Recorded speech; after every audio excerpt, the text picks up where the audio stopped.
अध्याय 1.2 जब कामना बोल्न थाल्छ। सञ्जय भन्नुहुन्छ, हे महाराज, त्यतिखेर व्यूह रचनायुक्त पाण्डवतर्फका सेनालाई दुर्योधनले देखेपछि आफू द्रोणाचार्य भएको ठाउँमा गएर भन्न थाले। दोस्रो श्लोक पनि त्यत्तिकै अद्भुत छ। यसभित्र हामी प्रवेश गर्यौं भने जीवनका सारा द्वन्द्वहरू, सारा समस्याहरू छर्लङ्ग बाहिर आउँछन् र हामी सजग भएर शान्ति तथा आनन्दको मार्ग प्रशस्त गर्न सक्छौं। दुर्योधन आफ्ना गुरुका अगाडि गएर भन्छन्, गुरु, तपाईँ हेर्नुहोस्, गुरुलाई केही कुरा अराउँदैछन्। एउटा शिष्यले गुरुलाई आदेश दिएको यो प्रसङ्गबाट दुर्योधनको मनको कथा प्रारम्भ हुन्छ। विवेकको बाटोमा लागेको व्यक्ति त्यो हो जसले गुरुबाट आज्ञा लिन्छ, गुरुको आज्ञालाई शिरोधार्य गर्छ। यो नाटकमा दुर्योधनको आफ्ना गुरुलाई आदेश दिने शिष्यका रूपमा पदार्पण भएको छ।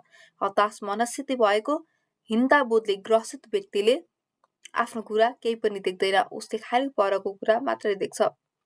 दुर्योधनले पनि पाण्डवका फौजलाई नै पहिला देखे। गहिरो विषादले घेरिएर आत्तिएको मनले बाहिरबाट बहादुरी देखाउने प्रयास गरे पनि उभित्र कतै लुकेको हताश मनस्थिति बाहिर छचल्किन्छ। आन्तरिक कामनाको अर्को नाम दुर्योधन हो। दुर्योधनको शाब्दिक अर्थ हो जित्न नसकिने। मनुष्यका कामनाहरू कहिल्यै पनि जित्न नसकिने प्रकृतिका हुन्छन्। गहिरो विवेक र संकल्पले बाहेक कामनाहरूलाई जित्न सकिँदैन। हामीभित्र जति पनि कामना, वासना र इच्छाहरू छन्, ती सबैको सामूहिक प्रतिबिम्ब या प्रतीक दुर्योधन नै हुन्। कामनाहरू सदा अन्धा हुन्छन्। कामनाले भरिएको व्यक्तिले आफ्नो या पराय पनि हेर्न जान्दैन। उसले खाली आफ्नो साम्राज्य फैलाउन मात्रै चाहन्छ।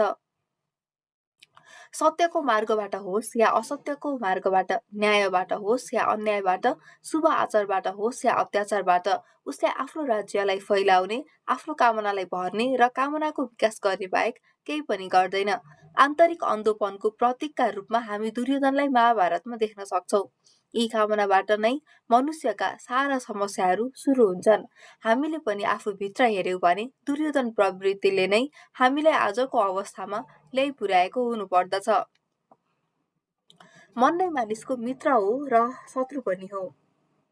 हाम्रो मनमा उठ्ने विचारहरू जब नियन्त्रणमा आउँछन्, जब जीवनले हामीले चाहे अनुरूपको बाटो लिन थाल्छ र जीवनमा अनुशासन जन्मिन्छ, नियन्त्रित मन हाम्रो मित्र हो भने अनियन्त्रित मन नै हाम्रो शत्रु हो। दुर्योधनको भन्दा अनियन्त्रित मन अरू कसको होला र? कामनाहरू कति अराजक हुन्छन्। हामी पनि आफ्ना कामनामा थिचिएर बिस्तारै मरिरहेका छौं। हामी भित्रको कृष्णत्व त्यही